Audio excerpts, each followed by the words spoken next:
Hello, my name is Dawn Nelson. I'm here in sunny Austin, Texas. Today is Saturday, May 14th, 2016. I'm interviewing Richard Kulka as part of the AAPOR Heritage interview. Dick has had many roles with the organization, ranging from standards to presidency and others along the way. So I was wondering, Dick, looking back on your resume, I see that you have a bachelor's from Tulane, New Orleans, back in '67, and then you kind of went north. You went north to Ann Arbor, and it was a very interesting time. I mean, from '67 to '75, the Vietnam War. We have the Detroit riots. I wonder if you could tell me a little bit about what brought you north to Ann Arbor and some of your time there. Oh, yes, thank you. I'm really pleased to be with you here today, Don. Yeah, I went to New Orleans and Tulane because I thought Mardi Gras would be good to do while I was in school. And I was fortunate to be in sociology, which is something I thought about a lot initially. I'm not sure I knew a lot about it. And I had particularly had a professor there who ended up being the chair of the department who took an interest in me. And so I got the benefits of lots of things and so on, including introductions to different methods. And he was a social psychologist in a sociology department.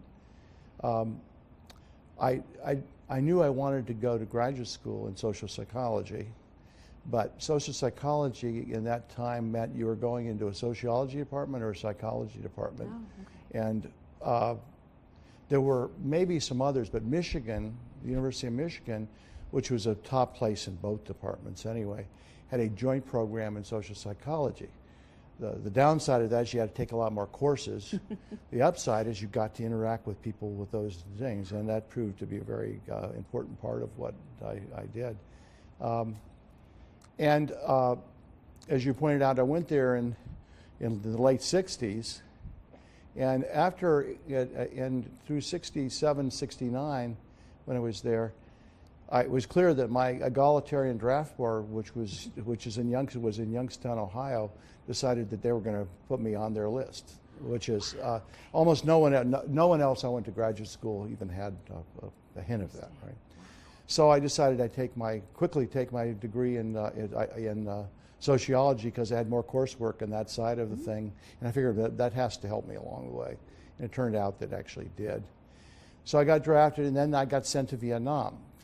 Because I had statistical and other experience, they decided I would do fire direction control, which is the big cannons that you see in the movies, etc. But the role was fire direction control, is a bunch of computer things, and they had field computers and so on. So it was interesting because I started doing things there that would help me, that would take advantage of what I knew, like, you had wind charts and they did them by hand, et cetera. I said, hey, we have a computer that can do this. Let's do this. So all these things sort of build on the way I started to think about what I was going to do. I didn't realize it at the time, of course. So I was there, and when I returned from Vietnam, I had some time left. And I was supposed to go to Fort Benning, Georgia, one of the garden spots of the United States, and be shooting practice, being involved in practice rounds for trainers for the rest of my time there. But when I was signing in, they said, we have this new thing, which I think people may have forgotten about. When we were moving towards the volunteer army and the volunteer military, which is now ensconced in the nation, they were doing evaluations of the programs because they tried different types of things to attract people to the military. And they said, well, one of our major sites is Fort Bragg, North Carolina. And I'm just signing in, I got all my stuff, et cetera. And they said, and you've got the credentials with this degree in sociology, is it? We don't know what that is, but it sounds like it's relevant. And they want to consider you for this position. You pack up and just go to Fort Bragg. I said, why not? I haven't unpacked yet, and I don't know anything about Fort Bragg, but it can't be any worse than here. And I can do something related. Well, it turned out I went there, and I was assigned to the head of the post to evaluate their modern volunteer army program, and so I set up a bunch of surveys and other things to do that, including things, and I was meeting with high-level commanders about how to do that, and that was really a lot of fun actually because they actually listened to me. Oh, wow. And I actually saved them at one point from the surveys coming down from the top, from the Pentagon, because I pointed out some error in the methods of being used by the Pentagon, which the Pentagon didn't appreciate, but the post commander did.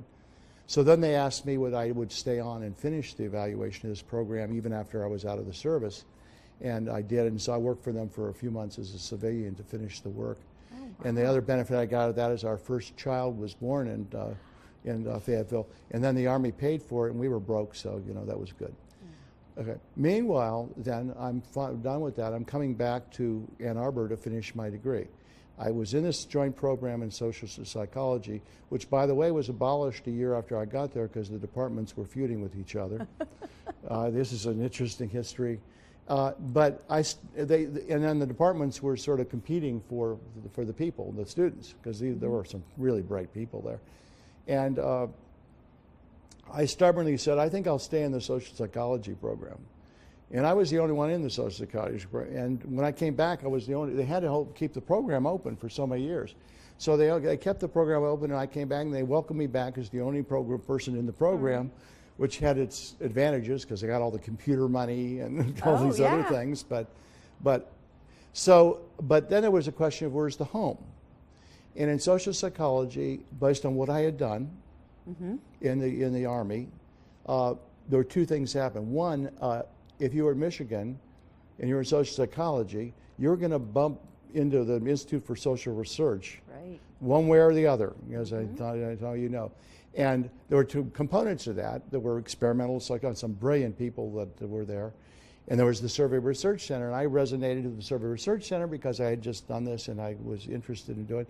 And I was also, the person who kept in touch with me while I gone was one of my mentors, was Elizabeth Duvan, who's since deceased. And she sort of thought that I had actually directed the Detroit Art Study while I was there before, and I didn't know that she thought that. But she offered me a job to run this major survey project that she was doing under a grant. And so I was doing this while I was finishing my dissertation. I got the data for my dissertation. I was getting paid full time. What's not to like, particularly since, but I had the GI Bill for a little bit of that was left, but the combination made it fine. So I got the experience in doing that. But I was still, my career path was, I'm going to become an academic. I'm going to certainly continue to do survey research type projects, but I'm going to be an academic. I'm going to go to university when I'm done, and I'm going to be, play that out. Well, right before at the time I was finishing up, Libby Duvan and Joe Veroff, who was also were in the psychology department, got funding for a new project.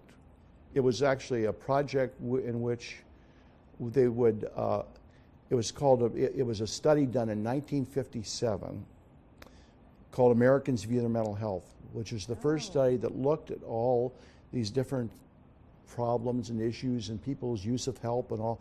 But the language and the wording was brilliant because it had to go along with the, people weren't ready to be barraged with all these symptoms, and so it was like well-being, and some people, when they have problems like that, consider talking professional. It was, so this is going to be repeated 20 years later. And then I said, you could be the study director of this project. And I said, well, what's not to like?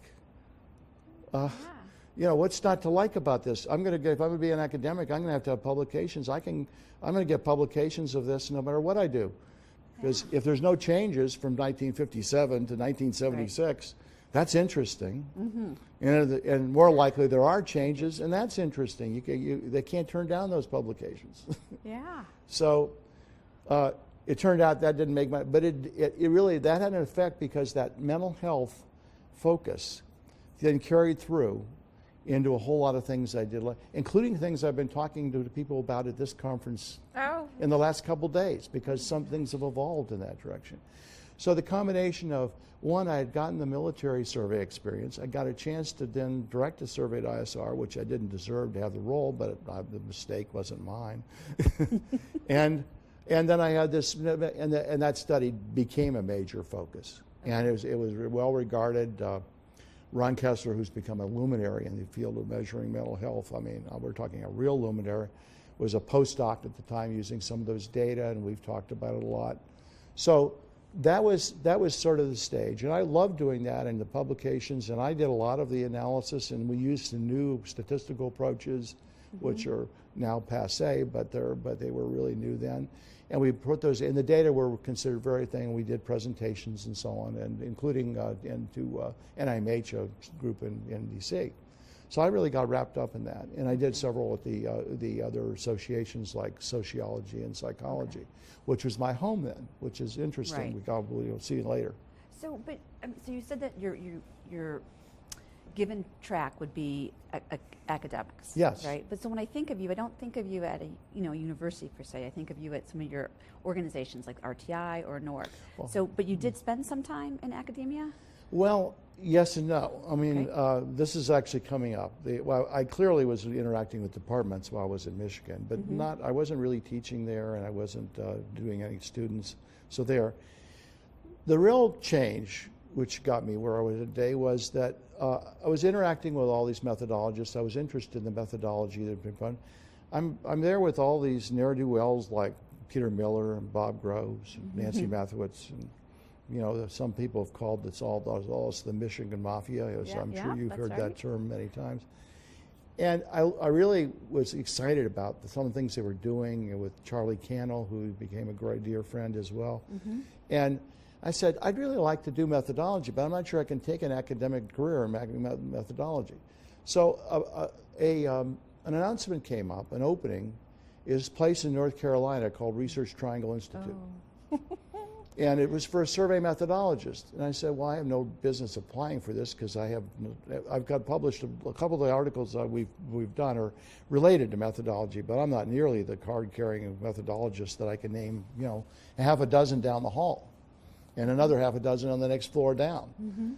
But I went there and I interviewed, and Paul Moore, who is the head of the Survey Operations Center, and Dan Horvitz, who is a distinguished statistician, said, we want to establish a survey methodology. Then we think this is a new field that's really important. And I said, well, I want to be honest with you. I didn't want to make the same mistake I made earlier with Libby, who took me when I didn't have the. I said, I really don't. I'm interested in this, but I haven't done this. I have research skills, and I've done these, and I've done some methodology, which you're aware of from my discussion. But I'm not the person that you're thinking of at Michigan that is doing this for a full time. They said, that's okay. We like the way you think about issues. We'd like you to come. We're willing to support you in doing it. We want you to come here, and we want you to develop a program and bring other people into the fold. And we want your ideas about how to do that, and we'd like you to come here. So what time frame is that? Like what year? This was I went there in 1980, so it was the late 79s. And I'd finished the Americans View of Stealth study, so the timing was good. And I looked at some academic jobs, but they brought me down, and I said, I think I want to continue to do survey research, maybe substantive, but this is going to be methodological. And I said, there have got to be warmer places to do survey research than Ann Arbor, Michigan. So why not? And I was trying to decide whether to go, though, and my wife said at the time, who wanted to go back to she finished a degree in psychology, and she wanted to come back. She wanted to go back to school in interior design and commercial interior design, and she went down and quickly, when we were visiting, interviewed at University of North Carolina Greensboro, which has a very good program in that. And they said, well, we're generally full, and this is too late to apply, but if you tell me by next Monday, we have a slot for you because we really like the way you think. So I'm trying to decide whether to go or not. Right? And meanwhile, she called me and says, well, I don't know if you want to go or not, but I've agreed to take this thing and this afternoon, and so it's up to you. So you know how that is. I know. So that cemented my path. And these are, this is a pretty serendipitous way to get there, obviously. So I went to RTI, and I had a concept of developing it. One, I would interact with the statisticians and some other people who did quasi-methodological stuff, but they never really thought about the way survey research people think about it, or substantive survey researchers. And the other thing I did is I said, given where I am, I'm in the Survey Operations Center with all these people who do lots of government surveys day by day. I think the best way to do methodology is to work collaboratively with those people. So later on, as I was doing AAPOR presentations, if you look back on it, virtually all of them have somebody from survey operations who had a good idea that they would share with me, and we would turn it into an interesting research project. We do a presentation, sometimes we publish them, and it made them better. It made the organization better, and I certainly got huge benefits out of that. And I mentored those staff, and in terms, some of them got so they could feel more comfortable actually presenting by themselves and so on. And I encouraged them to come to AAPOR and present. They mostly wanted to be in the background. They just, I have the idea, you do it. I don't want you to do it. So that was what I did. Now I went from there, from 1980 when I entered till 1989. In 1989, I was a survey methodologist by title, a new title that HR had to make up, and they weren't so happy about it. They don't like to make up new titles.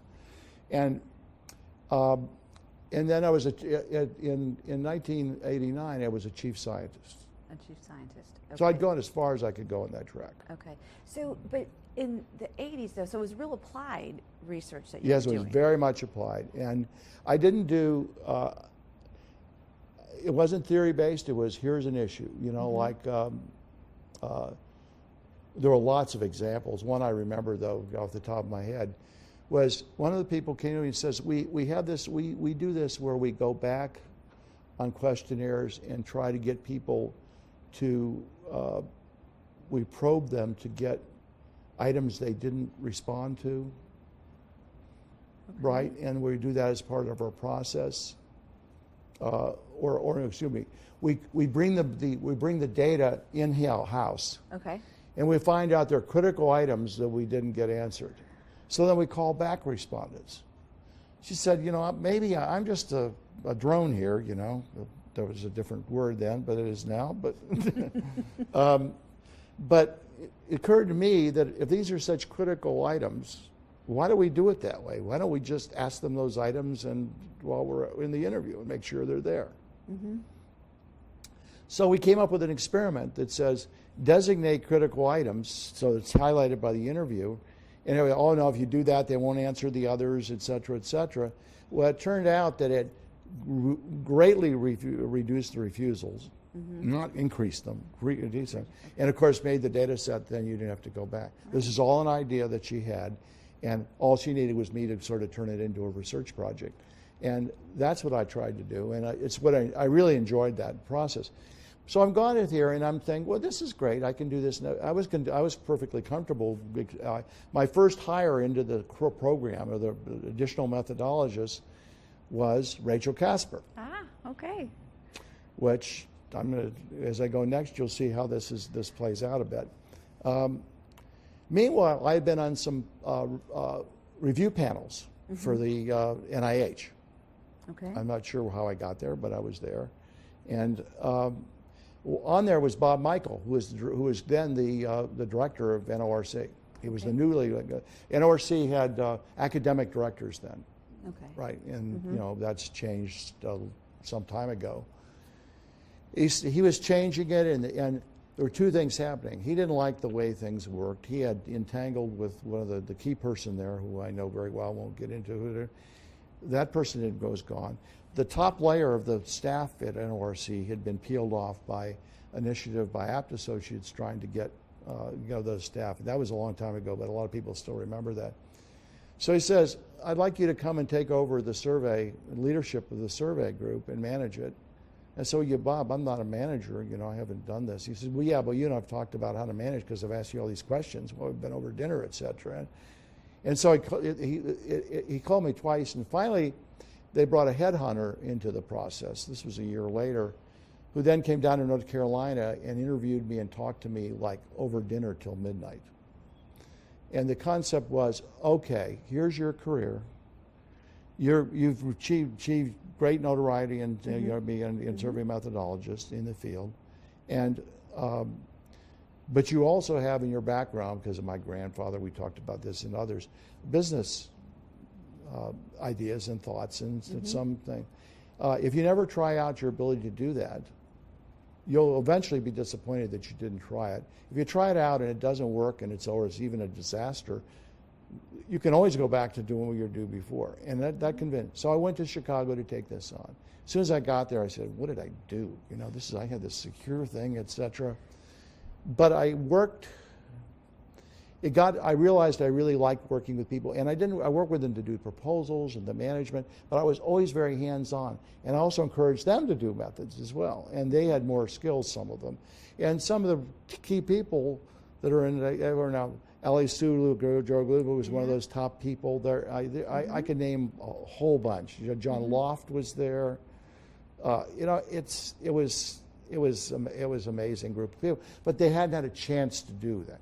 So I did that, and I turned the organization around. We had like only one major survey and 3 major clients, and we turned that into 20-some, and both and I said, you got to be serving the academic market too. This is University of Chicago.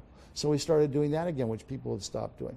So I don't want to go a lot into detail about that. That got me thinking I could do it. But I said, but I don't want to give up doing research. So it was much easier to just manage as I moved forward. But I was stubbornly clung to the fact that I wanted to, one way or the other, keep doing what I was doing.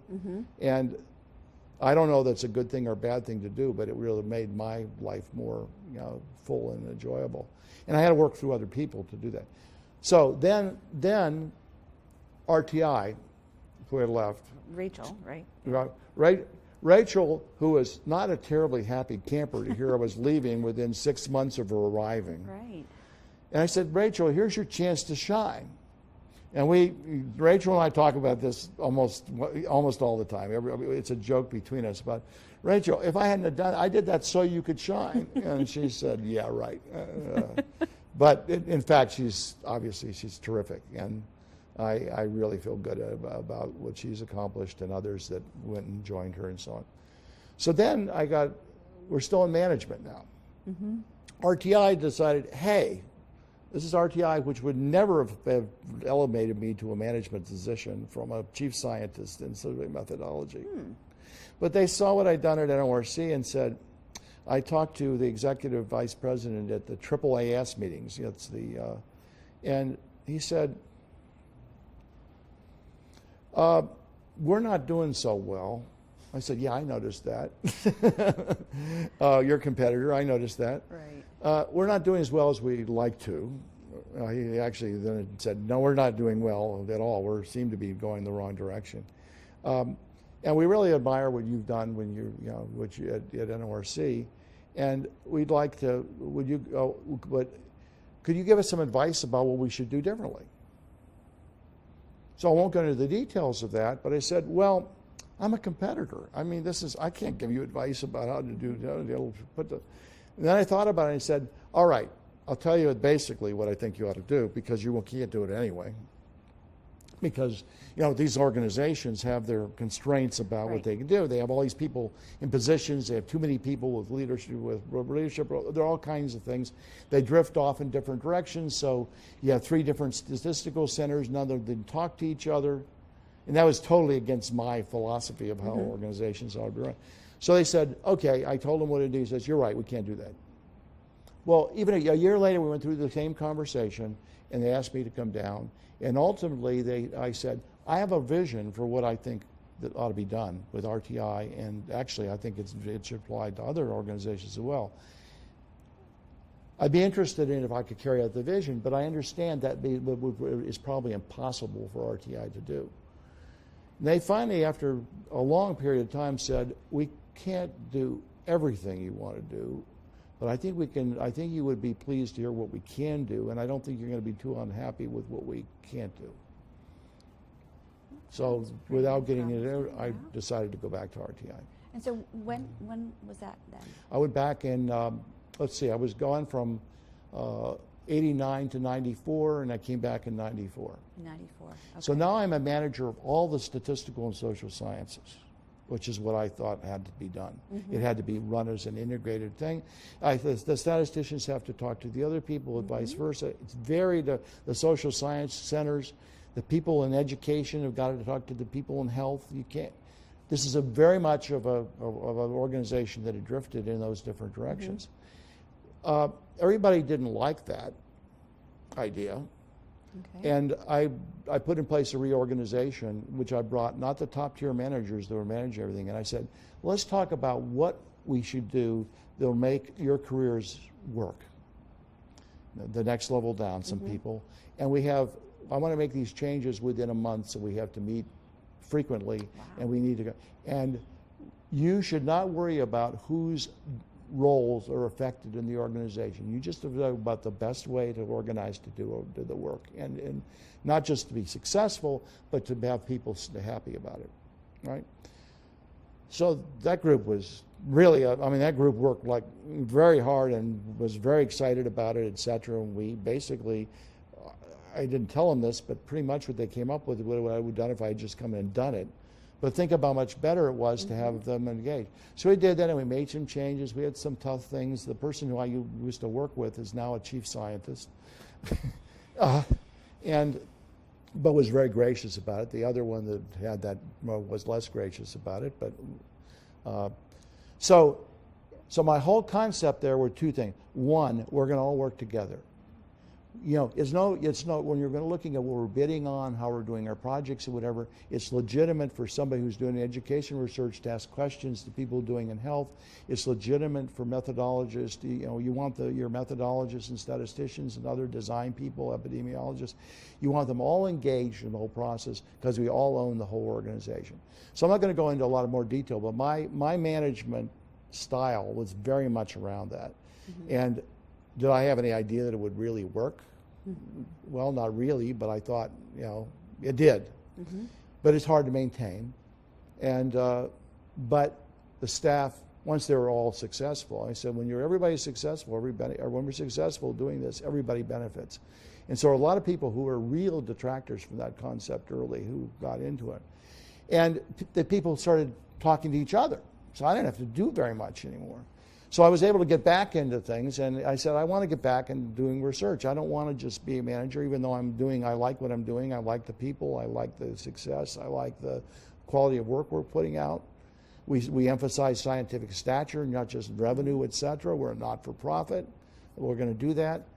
But it got me out of the thing. So I said, look, I'm going to get engaged personally in at least one major project at a time, maybe a few more. Not just as a corporate oversight role where I show up and have a cup of coffee and talk to the clients, et cetera, although I did do that. But every time I did that, I got engaged in what they were doing because that was me. And I want to promote people to go to AAPOR and to do that. They were already doing what I had taught them to do earlier, so that wasn't that group. So I got engaged in projects. So there were two key things to projects. One,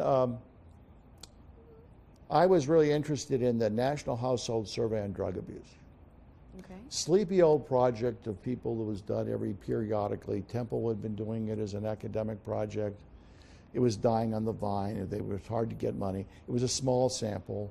It got picked up. Ultimately, SAMHSA picked it up as an ad hoc survey.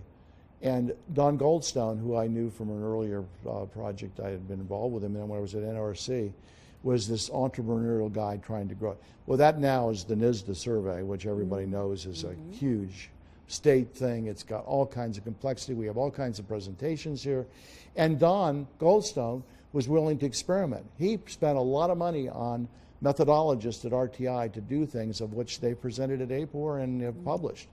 And I got to tag along, and fortunately they let me do that and took my advice seriously.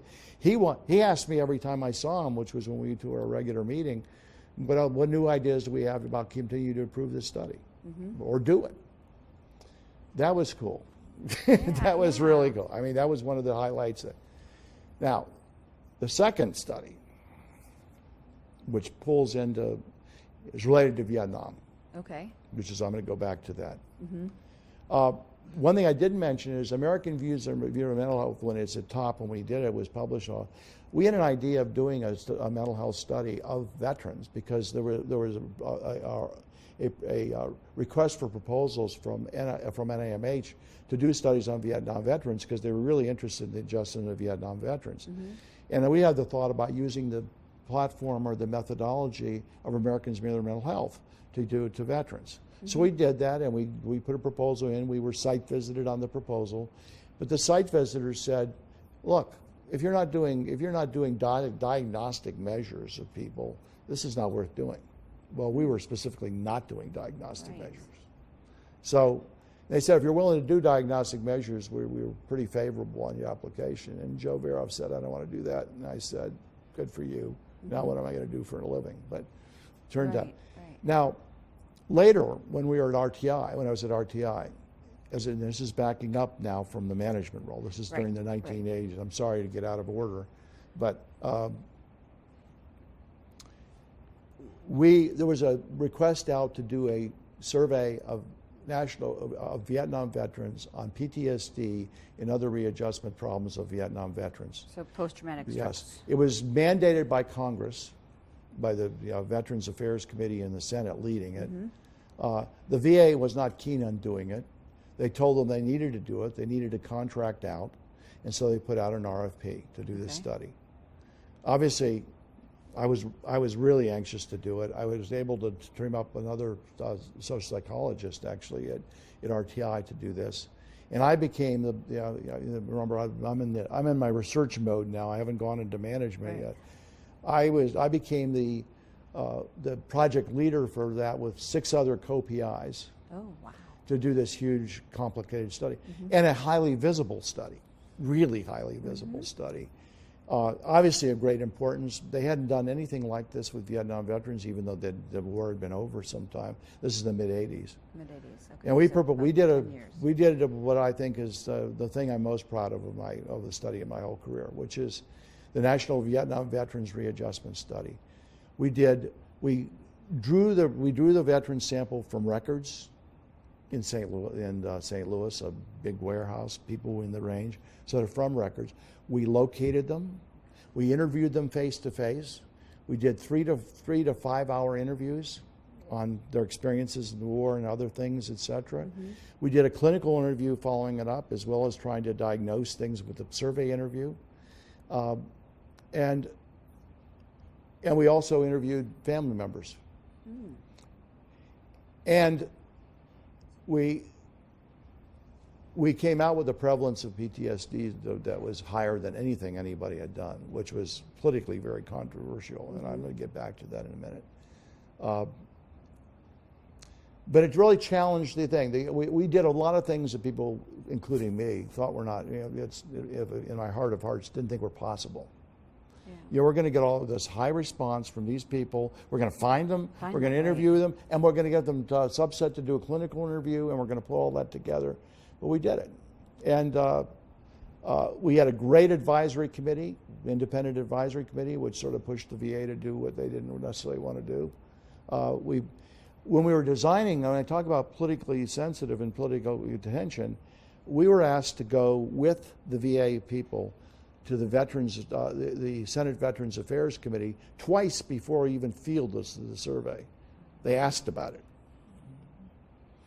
One time, this is a little bit of digression, but it's really interesting. One time, when we were ready to field it, Jonathan Steinberg, I think his name, who was Alan Cranston's key chief counsel on that committee, he was really actively engaged in it, and he said, by the way, are you paying respondent incentives? Are you paying any incentives to these veterans? And being as I was a little too honest. I said, well, the VA feels that it's really their patriotic duty to, this is what they had said, to participate. They don't really want to pay them incentives. And he was outraged. He says, don't you think that they've already done their patriotic duty? I said, well, I'm just, we understand. And then, but that actually didn't come just from the VA. It came from the Office of Management and Budget, which I'm sure your best friends, some of your, and I said, actually, I didn't say the VA, although I did say the VA agrees, but the Office of Management and Budget, and they said, okay, we'll take care of that. Is there any other design feature of this study that we can help with? And I said, well, this is not the typical experience in designing a survey. You could be having Congress help you design it Yeah. and solve your problems. So I thought that was. Later on, when we went back to finish it all up, I said, well, they didn't say anything about the incentives. He says, well, didn't you know? The Senate passed a rider bill and a Senate appropriation for the VA that says they must pay incentives in this study. Oh my goodness. And what's interesting about that is because I did have an interest in respondent incentives, and I've done review work on the respondent incentives for whoever. But that was one of that whole thing blew me up. Now, then the controversy, the results come out. We're asked to meet before we're done with the study. We were supposed to finish the study and we were on schedule. The Senate wanted to have a hearing on this study, and they wanted it a month and a half before we were supposed to be done. Oh goodness. And we said, well, and they said, we direct the VA to do whatever necessary to make sure we have our results by that date. Well, the VA management grumbled, but they did it and said, we money and da, da, da, da, da. So we finished and we go to this hearing. There are two studies done there. One was, people were wanting engaged as I was at this time. Won't realize is at that time there was something called the Army Agent Orange study. Agent Orange was a very big deal. It was a huge health study done by the Centers for Disease Control because the VA because Congress didn't think that the VA could do this study, and they told them to give the money to the CDC, who brought some really good people to bear on this. They used a measure which actually we had tried to use. Theirs was done prior to us, and we had shown that the measure they used for PTSD was actually not valid because we did a clinical component, and it only identified about 20% of people that everybody said were cases. Oh. So we were disappointed by that because it would have been a lot easier to do our study if that had worked. But they did that, and they estimated that the prevalence of PTSD among Vietnam veterans was 2%. 2%. Ours was 15%. Yeah. That's all, including PTSD people had before they were in trauma. Well, he presented his thing, the CDC guy, who was one of the distinguished epidemiologists there, and said, well, and before the meeting he came up to me and said, well, these are pretty in the same range, these are not really very different. I said, well, 6 standard deviations, but, or whatever, fine. But he presented it and said the 2%, and he got grilled and says by the senators.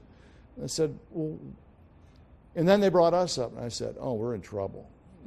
We've never done this before, blah, blah, blah. And we presented our results, and Senator Cranston says, now we know the real value. Okay, we can move forward and stop this discussion about reducing the vet centers and other programs for Vietnam veterans, but in fact increasing them and increasing funding for caring for Vietnam veterans. Had a huge impact on that funding. And what I didn't realize when we were doing this is how big a deal this was. And the other thing I'm really gratified about this study is even though we had some trouble publishing in some journal because we had reviewers who were really on the political side of the VA that says their prevalence rate is way too high. So they came up with some picky ways of doing it, but we did publish them.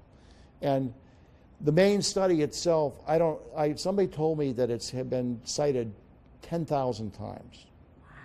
And somebody else told me, I think it was Peter Miller or somebody else told me that if the timing of that study had been different after we established the AAPOR Impact Award, that study would have been an obvious candidate for that award. Definitely. And so on. So I'm very proud of that, and I'm proud of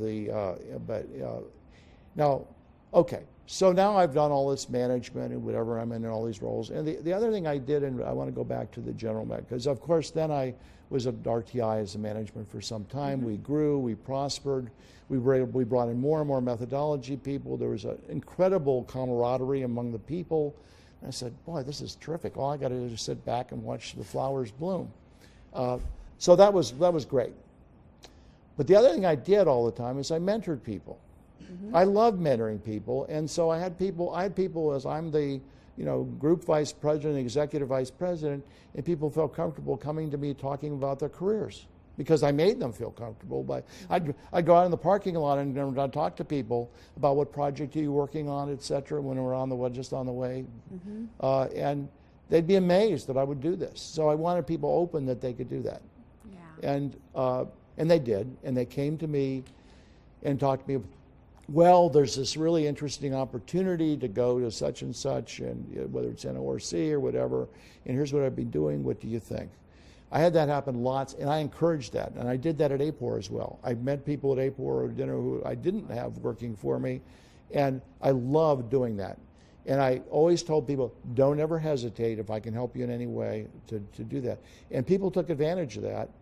And as I think back now, it's one of my major gratifications about being in the field and being with AAPOR, and I really treasure that. So, well, I think that's how I came to know you. I mean, coming to one of the conferences and saying, hey. Yeah, and I still love doing that. I mean, I was talking to people this week about this, and they said, oh, I hadn't thought about that. And I said, this is fun. Well, go ahead. And I said, this is more fun for me than you. So that's where we're. And as you can tell from this discussion, my roles at AAPOR were always part of. I mean, what I'm talking about is part of the way I approached AAPOR, which is to promote the. I took almost any new staff we had coming in methods and said, you're going to go to AAPOR without having to present anything once. You want to go back, you've got to put something together. Okay. And it's amazing how effective that is. Yes. Because they want to come back. We all know that. Right. And they said that we didn't know there was any place like this. And I know you've had other people you talked to who have had that experience as well. So we really have something that's unique, and it really has showed over the years. And it's been incredibly gratifying to be part of that and be dealing with people as they've grown up. And I've watched some of the which are no longer junior people doing such things that I couldn't even think about doing anymore at the skill level that they're doing it. And then I guess I probably ought to talk a little about my roles in AAPOR. Yeah, and so what is your earliest memory of AAPOR? Oh, my earliest memory of AAPOR was I went to, because of the transition I made to RTI, I decided I should go to AAPOR. Howard Schuman kept talking to me about going to AAPOR before I would, but it made sense for me to do it. So 1980, just the first year I got to RTI, I went to AAPOR. Okay. It was in Buck Hill, Pennsylvania. And I keep exaggerating this, but I think that the dining room was about the size of this room. Oh, goodness. It was not that small, but and my first memory of that was all the stuff. My second memory was all this great stuff that people were presenting that you couldn't see anywhere else. And wow, the things I'm doing really are, and I have new ideas. I could share ideas, and I'd say, well, I'm thinking about doing it. Then people would say, oh, yeah, that's a different idea. And they'd give me advice about how to do it. But the first part of that, which is related, was the group camaraderie involved.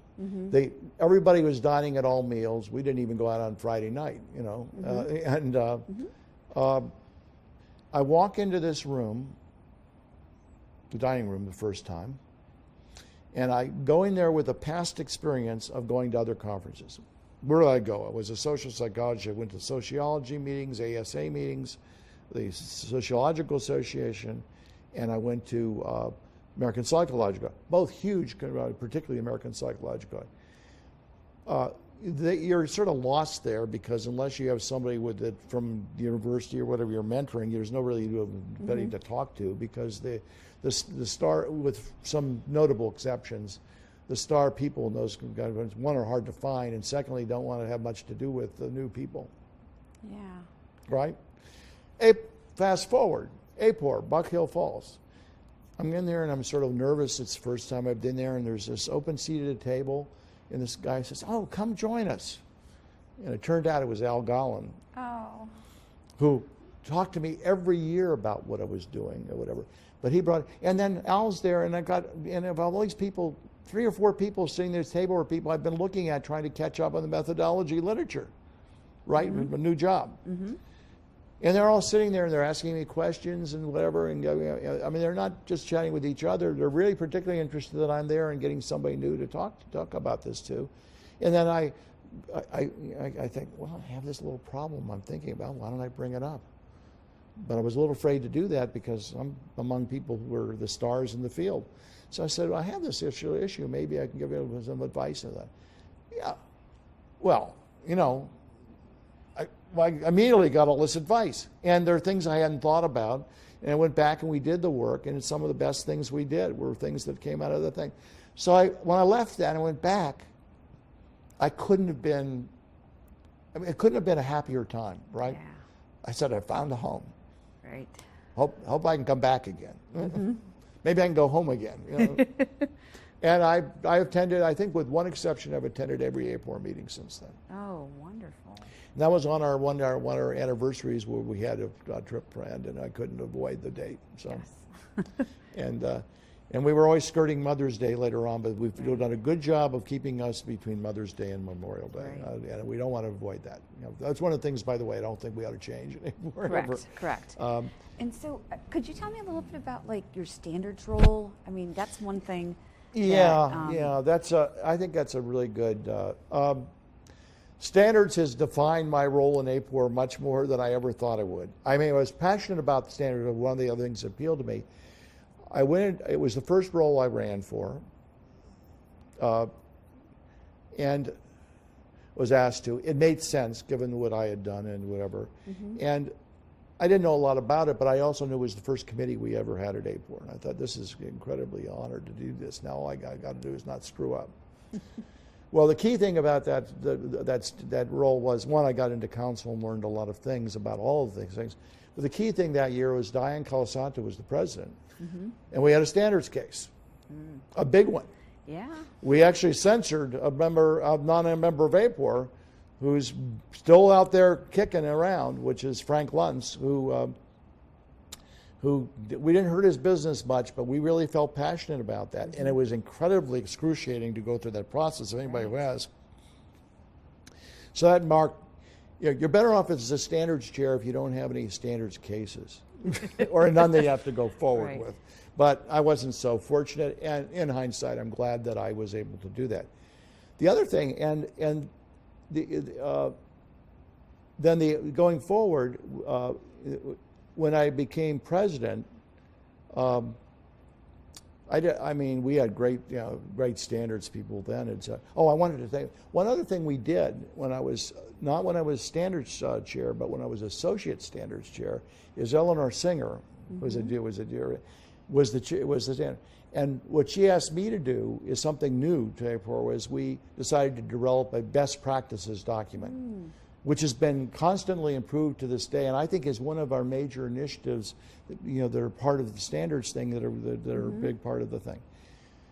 Then of course my second role was as president, and I thought about what is it that I should be most effective doing, and there were two things that marked that president. There were some other things that I had hoped would, but they got distracted for reasons we'll be clear in a minute. Which was that I would, there had been a series of strategic plans. There was a strategic plan developed, I think going back to Nancy Bolden, and the presidents after that, each of them had taken that ball up and taken its steps forward. And those were a lot of major big initiatives. They were things that were really critical, like education, communications, et cetera. And they were also expensive, and it was always an issue of paying for them. But also how to organize ourselves to do them, growth goals and everything else. And so I said, I could do a lot of different things, but probably the best thing I could do is to use my management or organizational skills to figure out how we can organize to actually continue, not only achieve these goals or get there, but to maintain it. And that meant thinking about our committee structures and our whole way of doing conferences, et cetera, et cetera. And by that time, we had, there were a couple of things we did. One, we looked at the finances and we talked about making investments. And there were people who didn't want to make any investments, just spend our money that we had, you know that well. And but we had to do something to go forward, but we had to have confidence we could organize in ways that we could continue, we could pay for everything we did, and also people could do it. At that time, based on my standards experience, anybody who's done that earlier, the standards chair had to do everything. It was even it was true even under the management group we had then, which was AMP.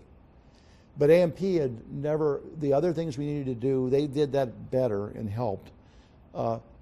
but they were never.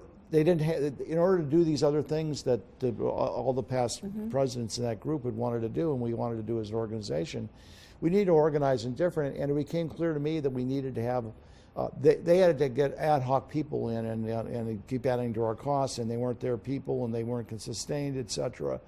So we decided, actually when Nancy was finishing up, we decided this, and I carried it forward. We decided we had to really look over. We visited A&P and decided they couldn't really do what we wanted to do, even though they told about how they would. And so that's when we decided to open up and look for another organization. Well, there's a lot of angst to looking at that, because you're making a major change that affects everything we do.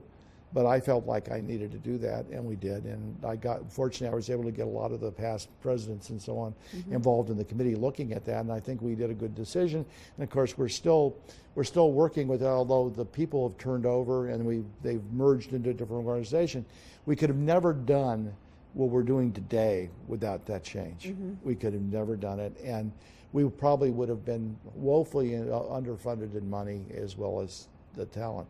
And we also had to we wanted to keep the other factor, though, is in making this organization work, we had to be mindful of the fact that we had a dynamic going, which is AAPOR was a organization of volunteers and people who volunteered their time to do things. It was very strong because everything had to be done with volunteers, including the conference operations was a big group that actually did what an association would do.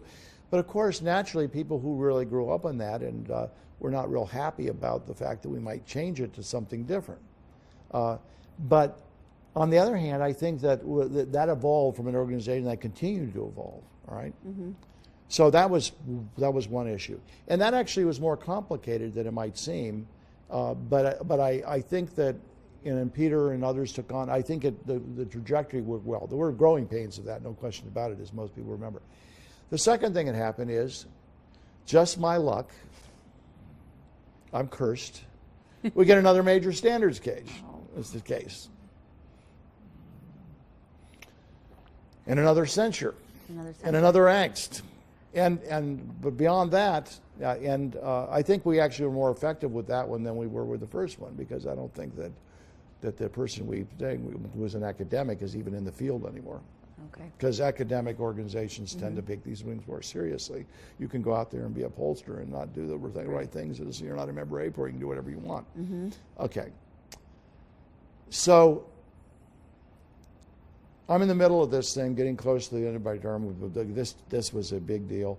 And meanwhile, as many people will remember, there was a huge uproar of the membership about this standards case. Right. This was back in, I think, early 2009. Yeah. And it was about it was really censoring someone who's not a member, right? Yes, and it was a falsification of data that were on the making a deal about all these things claimed. It was an international survey that the data just didn't, and it wouldn't reveal the data. And but people talked about, should we be censoring non-members? Should we be doing this? Should we be doing this? There was a really effective interplay. On AAPORnet? On AAPORnet. I mean, I was on AAPORnet every hour practically looking at these things and whatever, and I responded without, I tried not to be defensive, but rather constructive. But one of the things I decided after I was thinking about a totally different topic to do my presidential speech on, I decided I've got to put something down there. I said it might not be the best speech that's given, but what we publish from it is then part of our record. And I did that. And I found out a lot of things, like how many people outside, the press and the people who write, the reporters and so on, how important they thought that AAPOR standards was. And they said, if AAPOR doesn't do it, who is going to do it? Oh, there you go. The second thing that happened, though, is we realized that wasn't enough. So, what happened? The best practices continued to get expanded. Peter Miller took it on the next year to go with the Transparency Initiative, which we're already now seeing the fruits of. Right. And the other thing that I think was part of that, which took off, which I actually recognized just a few days ago again, are the standard definitions. I was doing some work on a different project in literatures that I'd never seen before because of the nature of the project. AAPOR standards are cited everywhere. Oh, And I'm not sure everybody knows that, but they're everywhere. And I'm saying, how much more effective can we be in having a study on people and homeless people in St. Louis, and they're talking about AAPOR standards? oh. Or veteran studies, or studies of people's in prison, or they're all over there. So I'm not saying that we're not going to have to continue to work on this, but I think that the whole evolution, one, standards will always remain a part of a thing. I think Molly Ann's talk yesterday said that's a core of what we do. But how we do that is going to continue to evolve. And so I feel like those two things, I feel like it was worth it for that reason, even though it was a difficult presidency because of that. So you mentioned Molly Ann, so the viewers here may not know what you're referring to. Oh, I'm sorry. Marley Ann's gave a presidential address yesterday, and it wasn't the core of what she was doing, but she was pointing out that the things that we should do, particularly related to diversity, that we needed to maintain our value of our staff standards. And it was not the core of her talk, but it was the talk she gave to us yesterday, which is why I was thinking about it. I'm glad you clarified that. No problem. So when we think about AAPOR, I guess, in terms of, it sounds like one of your first meetings was Buck Hill Falls. And now we're into 2016. So where would you recommend the organization to go? Someplace different, somewhere similar? What do you think is really going to be key for AAPOR to sustain what we are now as we're growing as an organization? I think it's a complicated question. I've thought about it, and it's not an easy answer. I still think AAPOR maintains a camaraderie in the theme that I saw in Buck Hill Falls to a greater degree than any other place organization I'm aware of. But as it's grown, it's hard to do that. So I think that council and other members need to think of ways to do it. I actually thought about this last evening. Again, Molly Ann's talk said, or address said, one of the things we're trying to do under the diversity initiative is to have interest groups, etc. Well, it's interesting because interest groups can create some of that camaraderie. They can also create separation. But we ought to be smart enough to figure out how to have it both ways. And we ought to have interest groups that promote diversity, but also promote other things that bring people together and allow them to get that, occasionally create the small group atmosphere with AAPOR without getting rid of without abandoning the fact that we have a much more inclusive and larger membership. And it actually might help us recruit some people to AAPOR that for those other purposes that we'd end up. But this is not an idea thought out fully. So. Okay. That's fair. So I guess I just want to say, is there anything else you want to mention here today? Wow, it's. I guess I continue to. I do want to mention one other thing, which is part of that, and it's part of the diversity, is I'm a little concerned about, because of things that have come up, including the last year when there was a debate about the committee was changing the reporting requirements, etc. And we bumped up against the commercial versus academic government people. And I didn't say this, but that's those different points of view and those different experiences, one of the other major things that's always attracted me to AAPOR. And I think we have to do everything we can to make sure that doesn't go away. And I think it has we have a chance of driving people out if we're not careful about what we do. Okay. And I think that would be much worse than anything we're trying to solve. Okay, so maintaining really what we started with back in the 40s, yeah, was and the commercial and the right, academic. and I don't know how much I've learned that I'm grateful for by the fact that I could talk with people who are doing pollsters, by talking to people who are doing commercial work, etc. And I have fewer of those people around.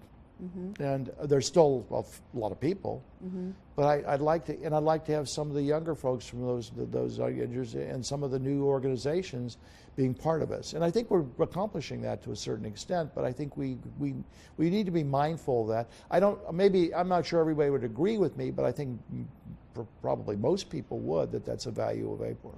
People new may not. They may say, well, as long as I have my group, it's still a much larger group I'm not going to find anywhere else. So I hope we're able to do that, because I I think it's still a value to not just us old timers, but to the people coming along. And I've actually talked to some of the younger and new members, and they see that as a plus.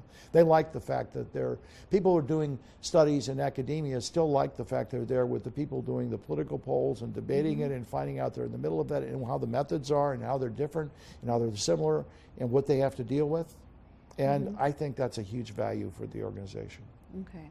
And so one thing I guess I just want to end on is, and it's near to my heart because this is how I know you. It's like your role as a mentor.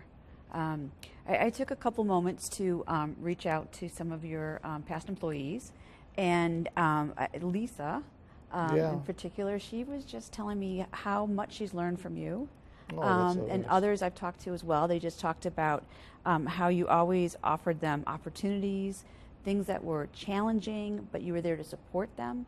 And I just want to thank you on behalf of, Oh, you that's know, so nice. yeah, it's really wonderful that you are open to. And I got more benefit out of it than he did, I think. Okay. So, thanks. So, well, I want to thank you very much, Mr. Kulka, Dr. Yes. Kulka. Yes, and thank you for doing it. I was really pleased that we could do this. Thank you very much.